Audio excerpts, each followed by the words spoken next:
Hello, my name is Neya Dekunle, and I have the privilege of having a special interview with some amazing human being. He's phenomenal to me and to so many people. You know, it's said that the Halley's Comet, comes in once in about 75 years. I think the last one was in 1986. They said the next one we'll see is in 1961. So usually people don't see Halley's Comet twice in a lifetime. And when you think of the life of this individual that I'll be interviewing today, he's like phenomenal. You don't see too many of them in a lifetime. Today, I have the privilege and joy to interview someone who I've come to know as a father, as a mentor, an inspiration to so many, none other than Dr. Christopher Kolade, CON. The young man, I call him, will be 90 in the next few days, and we just felt that if he can give us a slice of his time to glean some wisdom, some insights from this amazing life that we can use in our lives, not just as individuals, but to build a better nation, to build a better society, then we'll be really blessed to have the opportunity. So please sit down, enjoy this, watch it over and over again. And when you watch it, share with your friends.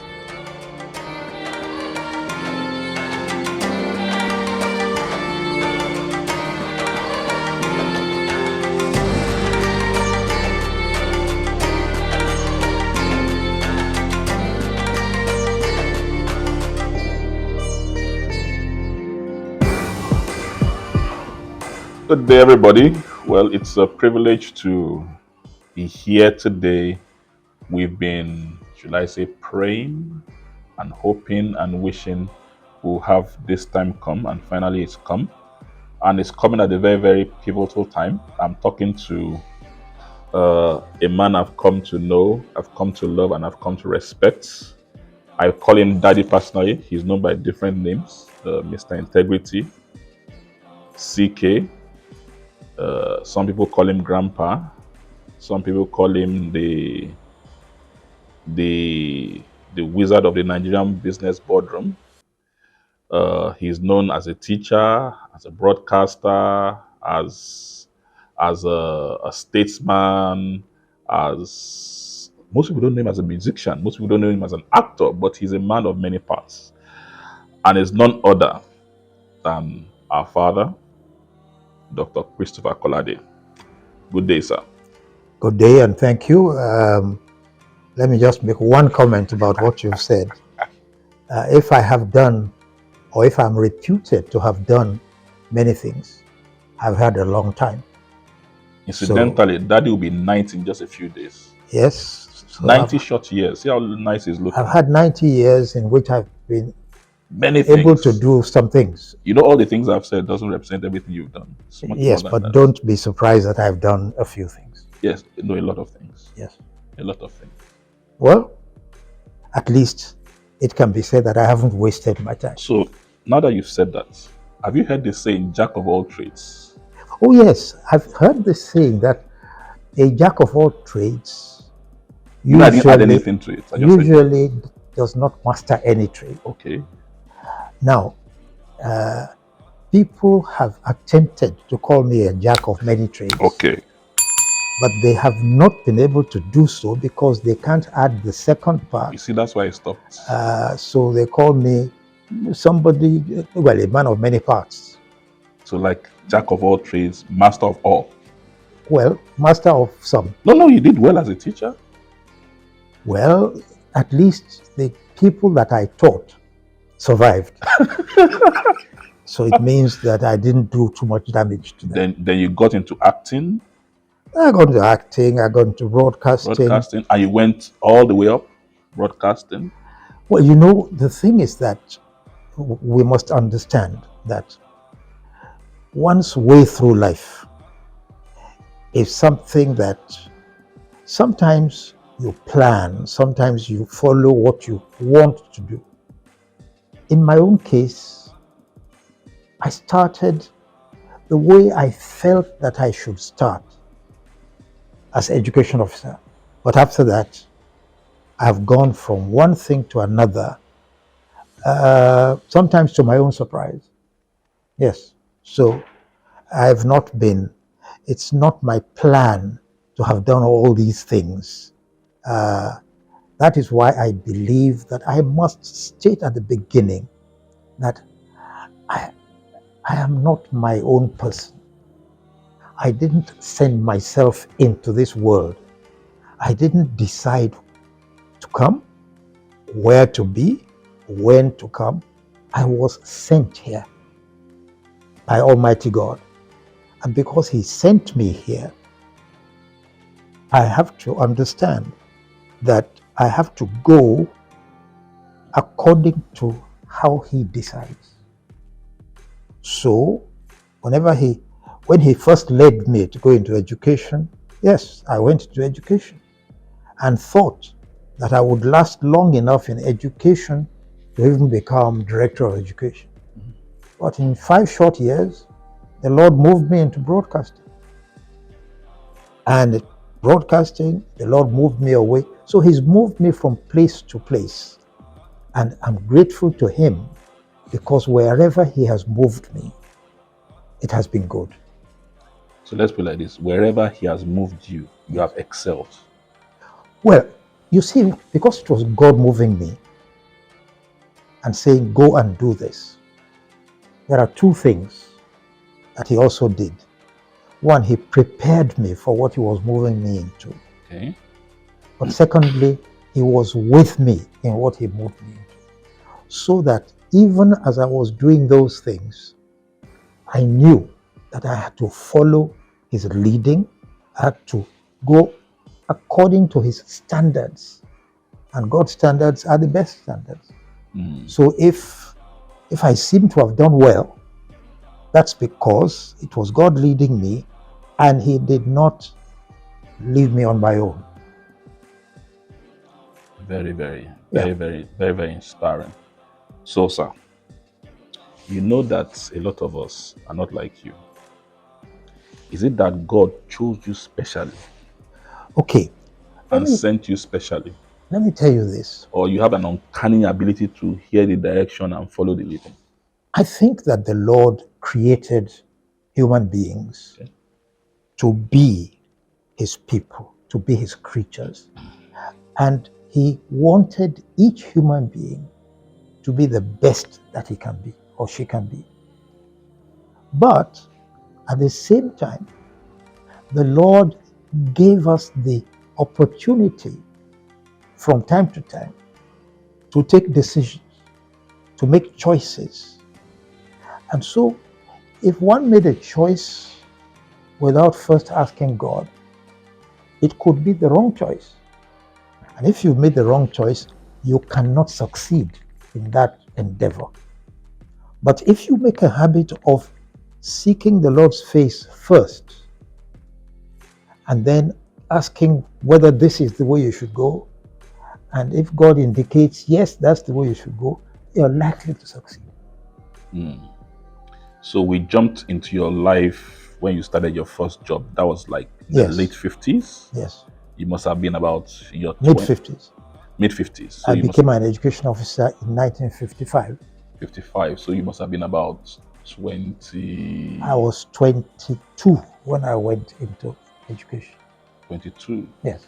Some people are still struggling to do JAM, pass JAM by that age. Well, I had finished university by then. Okay. So, in fact, my first job as education officer was teaching in a government secondary school. And it so happened that not only were there teachers in the school, also education officers, 2 or 3 of whom had taught me in school. In secondary school. But I was also teaching classes where 1 or 2 boys were not much younger than myself. So I was a young man as an education officer, and because I had these senior people to look at, I learned a lot from them. But because some of the boys were also not too far from me in age, I was comfortable teaching them. So we got on very well. So let's look at your background. Was it that you're a very privileged child, birth, Okay, my background, parents, yes, family structure and all there is an that? explanation about my background. My father was a church worker. When I was born, he was actually a catechist. Okay. But soon after I was born, he became a priest. Okay. So you are the son of a preacher. Anglican priest. So I was the son of a priest. Like a preacher. And, well, he was preacher, he was everything. Okay. Now, in those days, the child of a priest was expected to be somebody of good behavior. So we were trained at home. I was trained at home. 1, to believe in God. 2, to accept God's standards. And 3, to behave in a way that God would approve. So, for instance, you teach a child, you must always tell the truth, don't do this, don't do that. Those were very serious matters for me.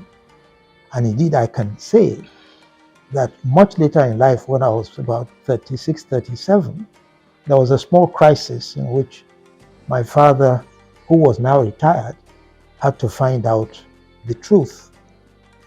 And of all the people he could have asked, he chose me. He asked me to come and see him. I went to him and he said, the reason I am talking to you is that I know you will not lie to me. You will tell me the truth. Now, when he said that, it was not only an encouragement, it was also a confirmation that what I was taught at home had remained with me for that long. So that's the background. And so wherever I went, whether to boarding school or even to university, there were things I refrained from doing because I thought if my parents were to hear that I am involved in this thing, when I was, say, in Freetown, they did not have the access to me, so they couldn't punish me. But I did not want to disappoint them either, because disappointing them would mean disappointing God. So that's the sort of background that I had.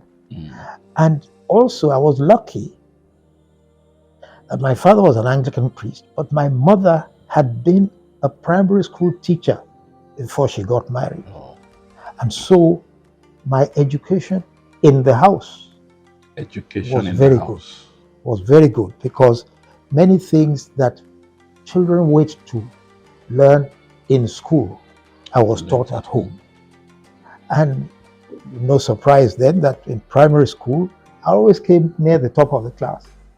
And mind you, I thought that this was my own doing, but later I discovered, and I learned to my gratitude, that it was because my parents gave me that grounding in the Word of God and in learning.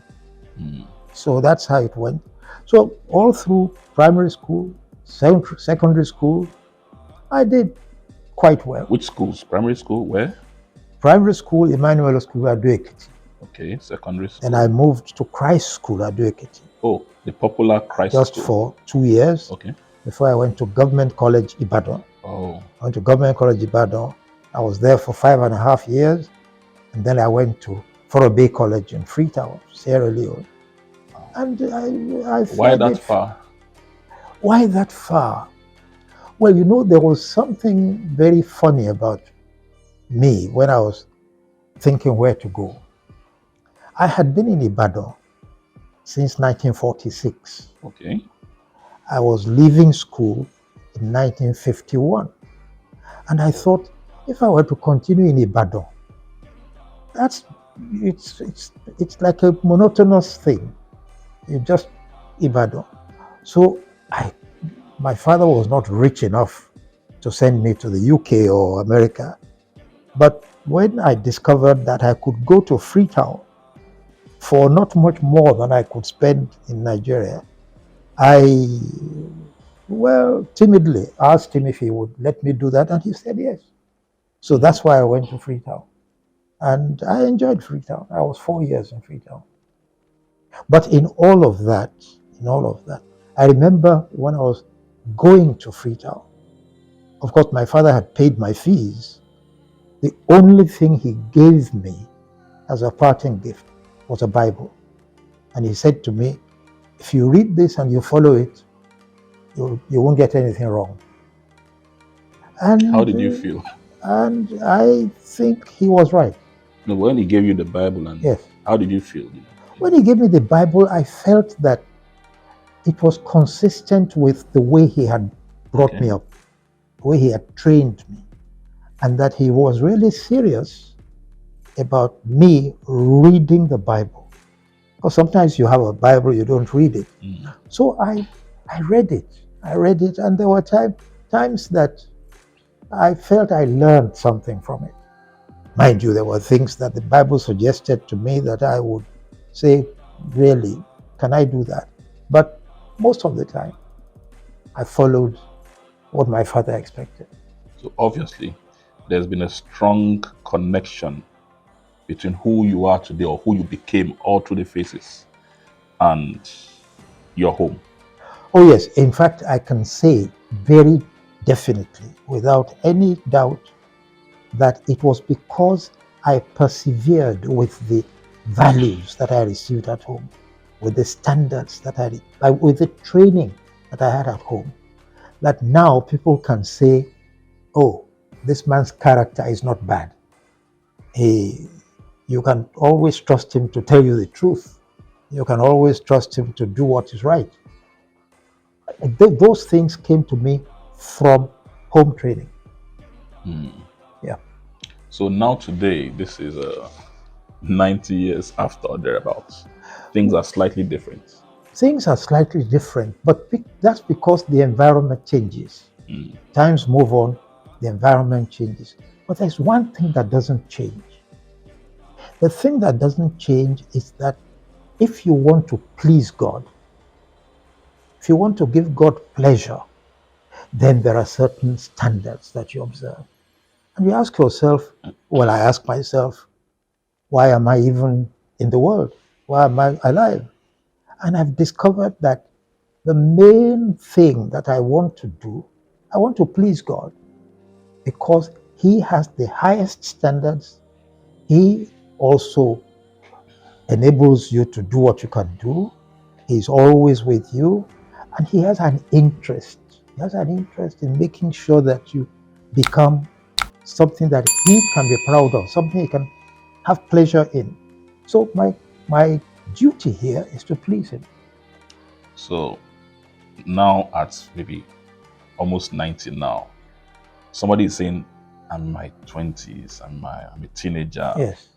This God standard thing looks boring, looks, it's a different world. Let me, Now when I'm 90, remember that as one grows up, well, let's talk about myself. As I grew up, I came in contact with different standards, different kinds of behavior. In fact, I can tell you a story that when I was in my 30s as director of programs of the NBC, something happened on the air that was not, it was an error. And the government was looking, it was a military government, looking for who did this. Now it happened that I was not the person who did it, but the person who did it was working in programs and I was the director. So I said to the police who were investigating this, I said, I know who did it, but I'm responsible because that person was working for me. So you see, the thing is that my point, my position was that if my directing of programs did not lead to good performance by producers, it was my failure, not theirs. So that's from the training I had at home. So that's very high in terms of responsibility, taking the the fall for somebody who worked under you? Somebody else would Yes, have just cut the person off. because my father taught me that responsibility is a serious matter, that you should not take responsibility without meaning to fulfill the requirements of responsibility. You should not accept to do something if you did not feel that you could do it. And so that has been my philosophy through life, that if I have responsibility, I will stand up to that responsibility. Did you have to, we've spoken about different type of standards you've had to deal with all through your life, So did you, like we normal human beings, because I'm having a challenge believing you are kind of normal with us. Did you have the peer pressures or to do some things wrong? Oh, to yes. do all that? And did your friends tell you were queer? Did you feel you have to, Everybody is open to peer pressures. Okay. I remember when I was Director General of the NBC, of all the executives in the NBC, the only one who had a chauffeur-driven car was the Director General. All others, if you could get a car advance, but you had to drive it yourself and so on and so forth. But when I became Director General, before I became Director, of course, I had a personal car. When I became Director General, I was using my personal car in all personal activities. I would use the Director General's car to go to the office, to go from the office to official assignments, to go back home. Then they would take the car and go and park it at the NBC. Go and park the official car at the NBC. So if I had to go out on a visit or something, I would use my personal car. And my friends said, no, the car has been given to you as DG, so you can use it for everything.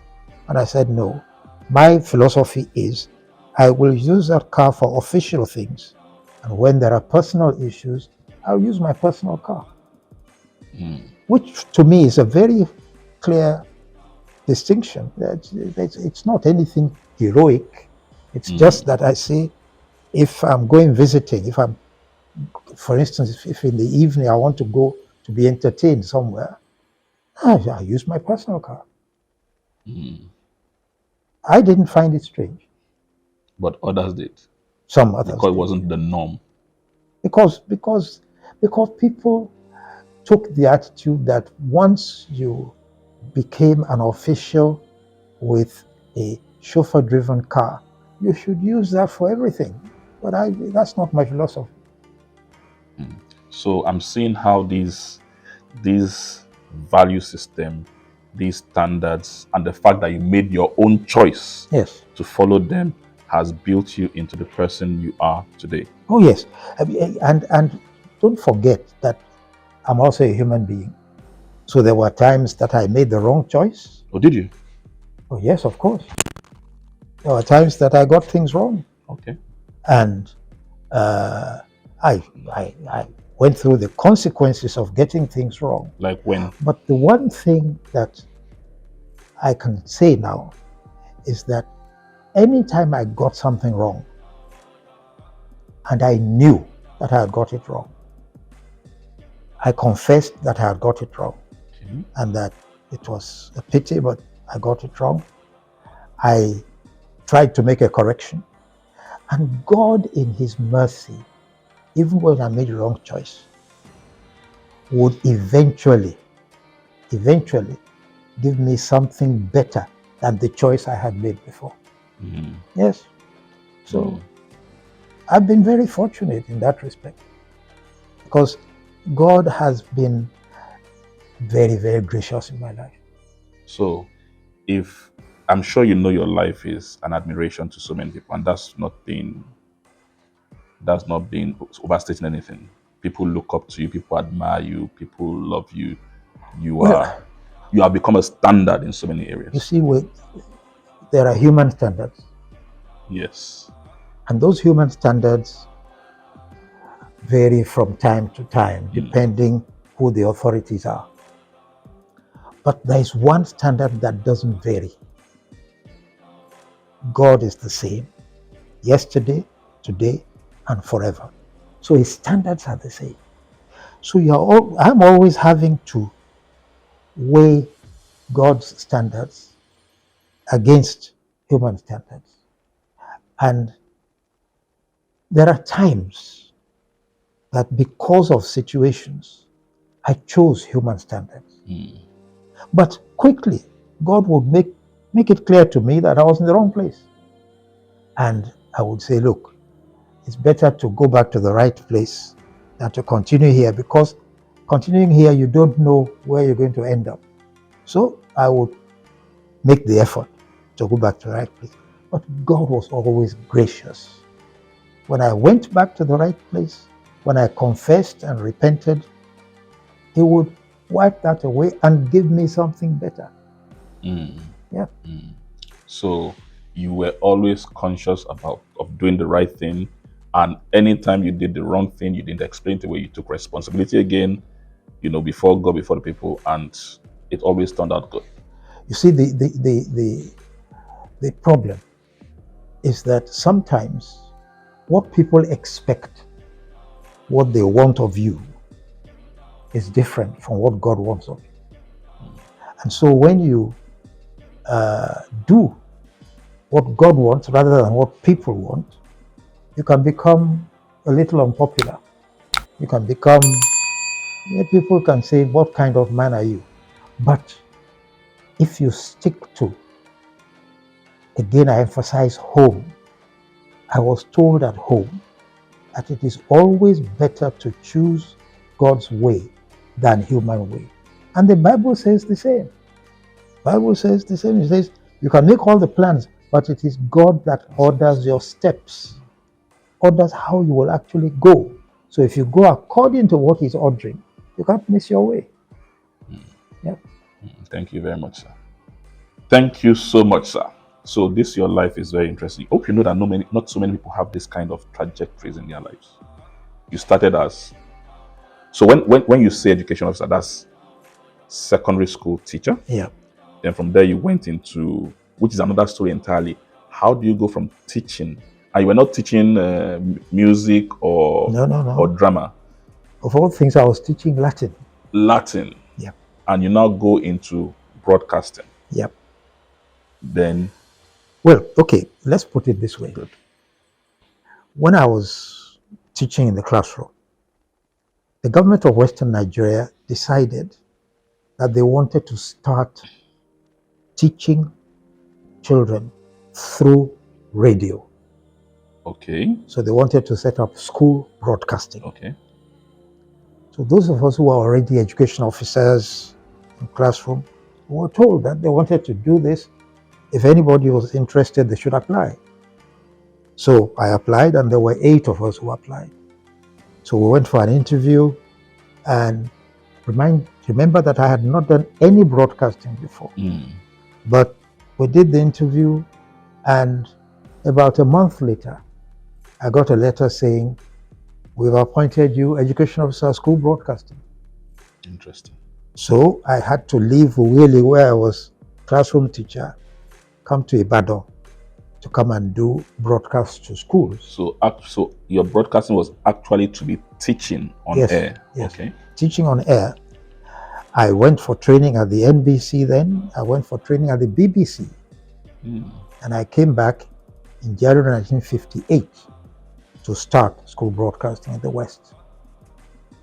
But you see, doing school broadcasting in the West, I was an education officer, all right, but I had to work also with the people in the NBC of the West. And because of this interaction, when the controller of Western Nigeria NBC was being promoted to Lagos as assistant director, they decided that they needed somebody to replace him. And of all the people they knew, they thought I might be the one. An educational officer. Yes. Okay. So they encouraged me to apply for it.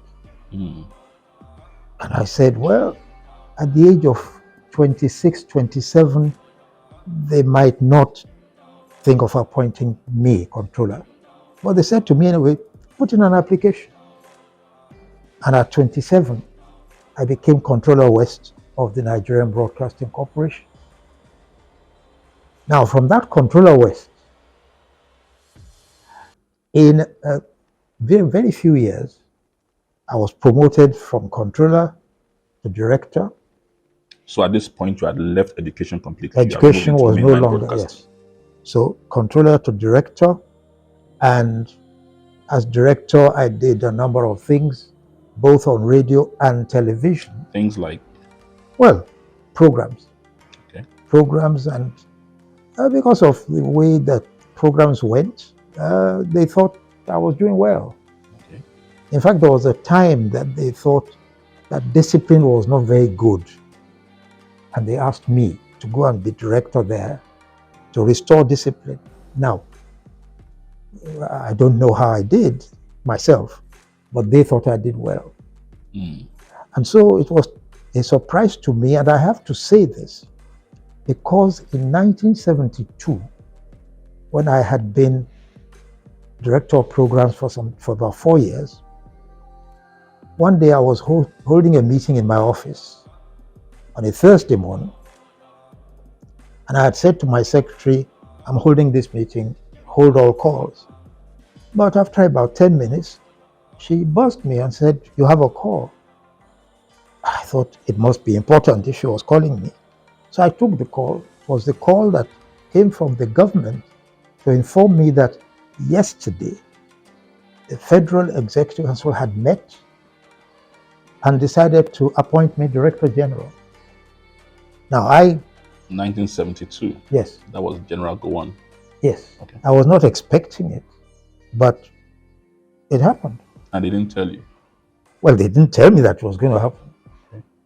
So, in fact, at the point at which I was made Director General, there was somebody else who was senior to me in the hierarchy and who was acting as Director General.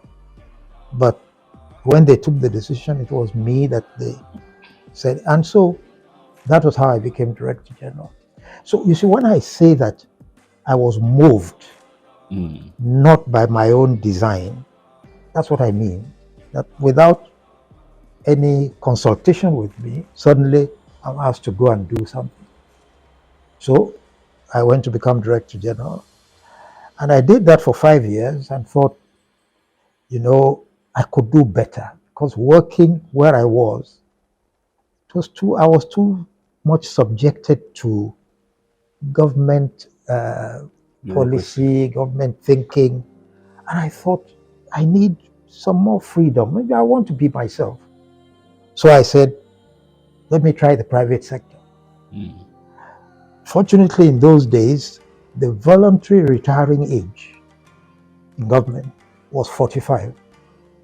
So when I was coming up to 45, I gave notice that I was going to retire. And then I wanted to go to the private sector. So that's how I went to the private sector. Now again, where was I moved to in the private sector?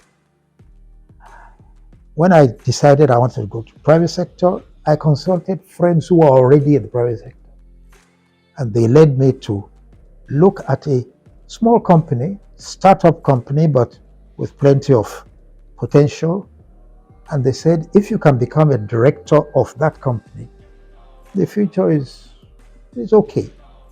But on the board of that company, there was an expatriate who was also chairman and managing director of Cadbury, Nigeria. Okay.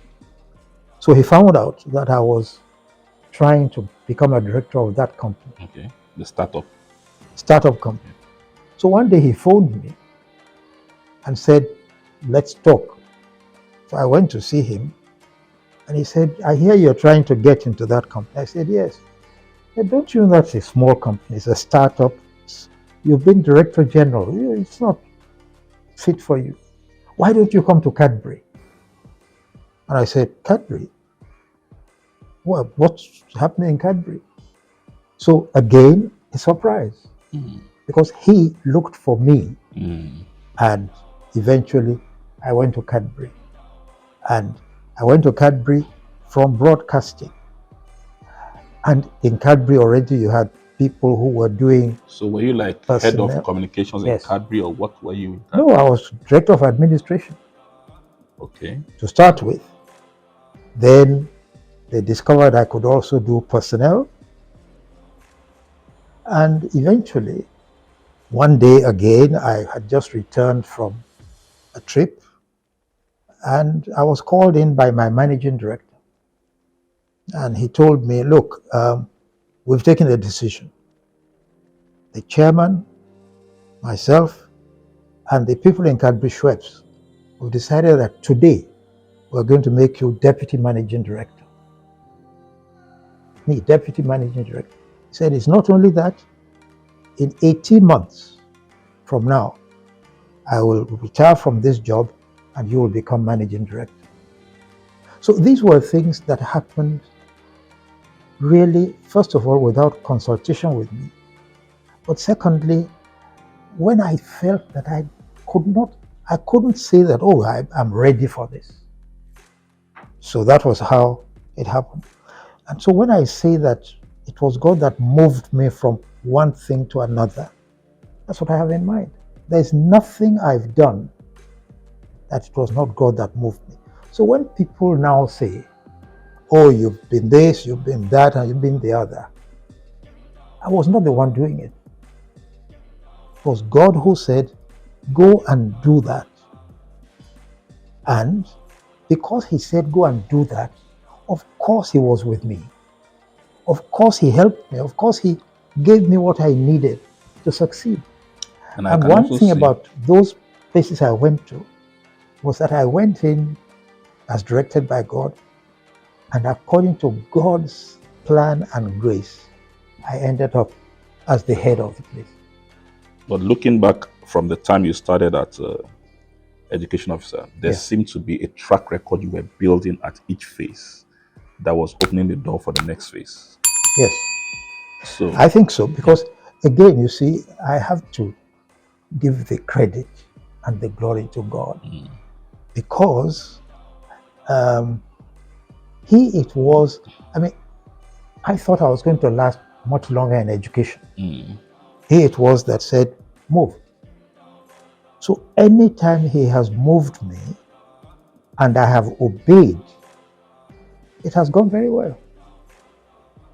If I felt like not obeying, he would then talk to me in a way that made it clear that it was he. And it seemed you took every new position, even though it might look as if you were not prepared, you took it as a challenge and you rose up to it. Well, let me put it this way. In every new position to which I went, I knew two things for sure. The first was that it was God that asked me to come here. The second was that because this is a new place for which I was not ready, I have to learn something. Okay. I must not assume that I can already do what I need to do here. I need to go through a learning process to become fit for this responsibility. Okay. And this was what happened. So you became the very first Nigerian CEO of Cadbury. Yes, the first Nigerian to replace the expatriates as chief executive. Then you went on to be chairman. Then I went on to be chairman. Well, it was, I would say that once I obeyed to go to Cadbury, the rest of it went very smoothly. You're trying to be humble about it. No, I'm just kept going higher and higher. I'm saying this, that you see, if I thought that I did something to move something or to become something, I would say so. No, because if you had not done considerably well as a CEO, they wouldn't have made you chairman. Well, let me put it this way, that as my father told me at home, if you accept any responsibility, make sure you do everything possible to measure up to that responsibility. If you accept any responsibility, make sure you measure up. Do everything to measure up to the responsibility. Okay. So if they said to me, go and be CEO of Cadbury, I then learned the things I had to learn, and I then did everything that I thought I should do to measure up. Now, it was left to the people looking at the situation to say, well, this man looks as if he can also be chairman. And so one day I was told that they were going to make me chairman. Fine. I said, let's do it. So measuring up to the responsibility means you have to learn something and you have to go in accordance with the standards and values that you have grown up with. So somewhere along this line, you went back into teaching, somewhere between being the CEO. Well, okay, the going back into teaching happened in a very funny way. Okay. I was CEO of Cadbury, and they were starting the Lagos Business School. Some people from Spain came to start the Lagos Business School.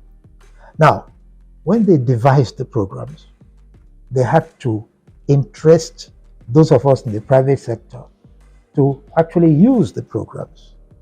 So two expatriates came to me and said, we want you to send your managers for training at the Lagos Business School. And I said to them, well, have you done this before? They said, no, we're starting.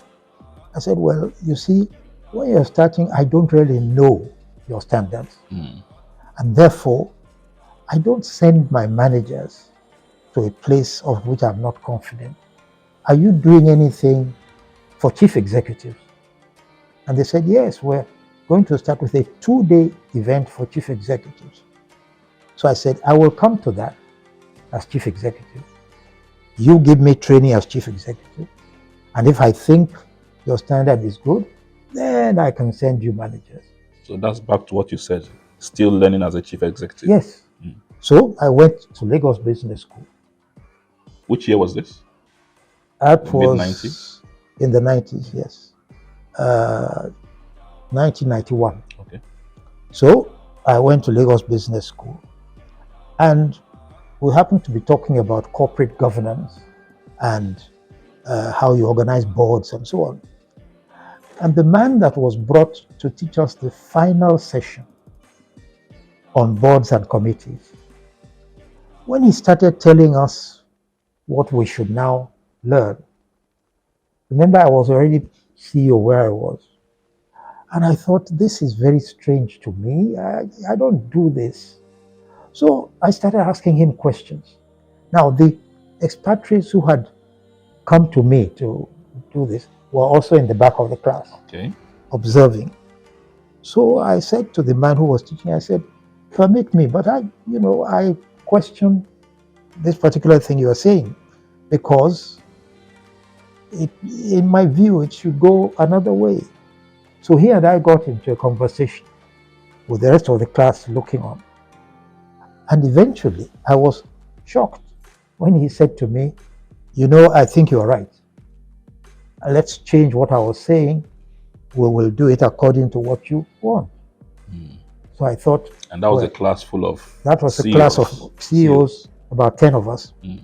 So as soon as we finished that session, I quickly made my way away because I didn't want to take responsibility for anything. But a week later, the same two people who had come to me originally came to me and said, so are you going to send your managers? I said, yes, your standards are good. I will send my managers. They said, we have one more request to make of you. I said, what? Will you come and teach at the Lagos Business School? So I said, me teach at the Lagos Business School? Why? They said, that last session with you and the expatriate, you were the one that taught the class, because the man had to eventually to say that you were right to you. and he was wrong. So that's how I went back into teaching at Lagos Business School. And you did that for? Well, I was teaching at the Lagos Business School, first part-time, then full-time, from 1991 to 2002, when I went to be High Commissioner. Then when I returned in 2007, I went back to Lagos Business School and did not leave Lagos Business School until 2015. That seems to be the longest place you've worked. That is because from the beginning, I think my real choice was to be a teacher. Teacher. That's what I wanted to say. That you went your first love. That was what I did first, and that was what I was most comfortable doing, because there is nothing for me as fulfilling as teaching people and seeing them take what you take. They argue with you, they do all kinds of things, but they develop what you teach them and they improve. There is nothing as fulfilling as that. Yeah. So teaching has been really my way. And even when I was High Commissioner, you were still teaching. My senior officers had to subject themselves to sessions of teaching by me. Because I said to them, if you are going to do well, you have to learn. So that's what we did. So in my head, it looks as if God started you up with teaching, gave you broad experiences in so many other areas so that you could be a teacher in so many other areas. Yes. You see, I think that... By the way, I understand someone mentioned earlier that you're also like a pastor. Well, I'm not a pastor. But let me tell you what I was going to say. That God has appointed me to a ministry, not as a pastor, but the ministry is called Managing Business for Christ. Yeah.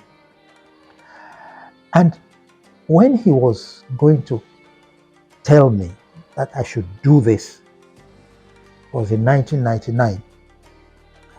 And as I was praying and thinking about it, the Lord told me that, you started as a teacher. You've done broadcasting.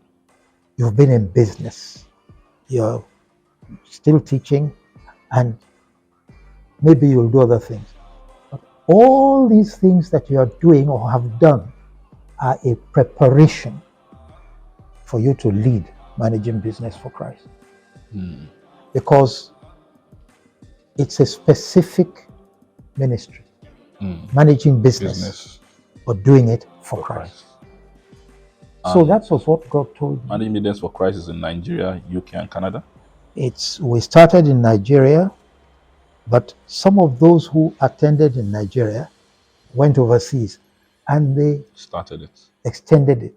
So there are now chapters in Canada, in the US, in the UK, people who take Managing Business for Christ seriously.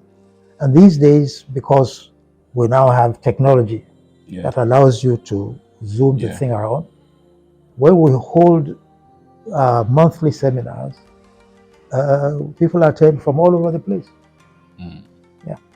So it's not wrong to say that you are one of the fathers of Nigeria, in the sense that, we look back there, you've been there, active in private life, public sector. Well, let's just put it this way, that again from home, I was taught that if you are alive and well, you must not be idle. You must not be inactive. If you are alive and well and you are doing nothing, there's something wrong. So I think I've been active all the time. And in fact, one of the things these days is that I'm trying to learn how to retire. But I'm told that it is not easy. No, it's not going to happen. Well, it's not going to happen. Some of us will not allow you to retire. I hope that one day I can actually, it's what you said. As long as you have the energies. Yes, but I want to have the experience of retiring. I hope you heard them laughing. I want to experience it, to see what it means to do nothing, to wake up in the morning and have nothing to do. At 90, you think it's going to happen? Well, they say it should be happening, but it's not. Well, I'm trying. Okay, so you are 90 now. I'm 19, and I'm like, I don't have the kind of experience you've had. Nigeria is frustrating me. The future is looking very bleak. They call it Japa. Have you heard of Japa before? Good. I want to Japa. I want to get out of this Yeah. space. Yeah. I want to make money. Everything is looking threatening. You've had a good life.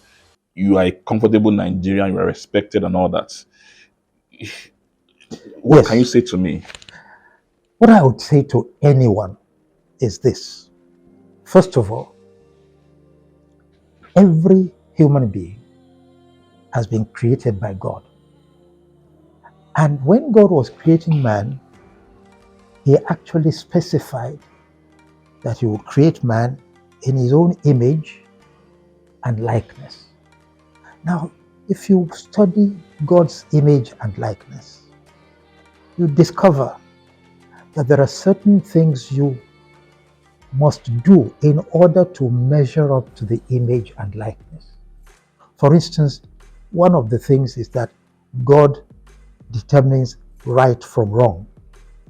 When something is wrong, he tells you definitely this is wrong, that is right. That is part of what he has given me as well. I can tell right from wrong. Then God, because he is God, will choose what is right. He will not do what is wrong. Now, I have a problem because I have people around me who are trying to make me choose according to their own wishes. So, if I'm going to follow God, I must try to choose what is right over what is wrong. Now, God will tell me what is right and what is wrong. And sometimes it is difficult to decide to do what is right because the rest of society is tolerating many things that are not right. So when I decide that because this thing is right, that's what I'm going to do, I may look like the odd man out and so on. So when people, because at the beginning you talked about some people call me Mr. Integrity. It is not always, those people don't always say it as a compliment. They say it to show that I am different, I am odd. And I don't mind because for as long as I think I'm doing what is right, mind you, I can get it wrong. I'm not saying that I'm always right. For as long as I think I'm doing what is right, if you don't like it, well, it's a pity. But I will always try to do what is right. And what I've discovered is that when I am doing what I think is right, eventually, things may look rough to start with, but eventually, God makes sure that I end up in the right place. I was talking to you about when I was director of programs and government was displeased with something and wanted to punish the people who took part in the thing. And I said to them, well, they were working under my directorship. So you can't punish them unless you punish me because I am responsible. The result was that I ended up in maximum security detention for 17 days. I was there for 17 days, and for 10 of those 17 days, I actually lived, slept, and ate in Kirikiri maximum prison. Now, that was an unpleasant experience. But two things happened. When I was taken to that prison, along with 3 others, the prison superintendent, knowing that I was director of programs, and because he had seen me on television, offered to serve me a special diet.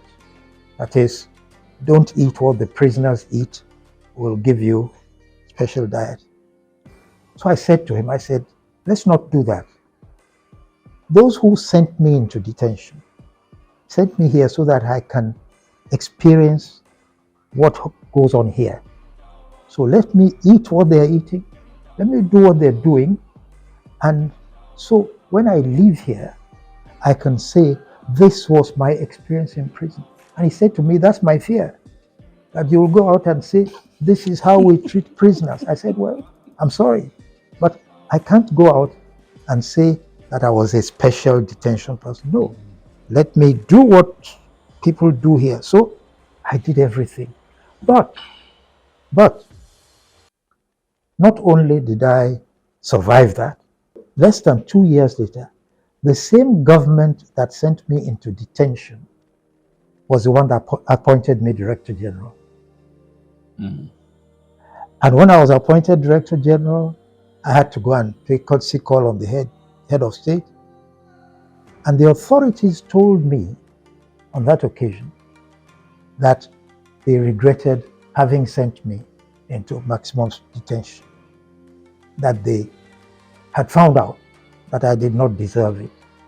But I said to them, but look at me, I survived it, and now you promoted me, so let's forget it. No, what I'm saying is this, that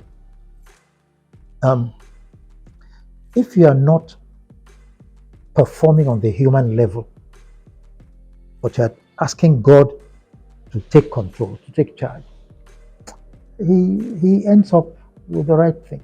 So if I didn't tell you that I went to Kirikiri, you wouldn't believe it.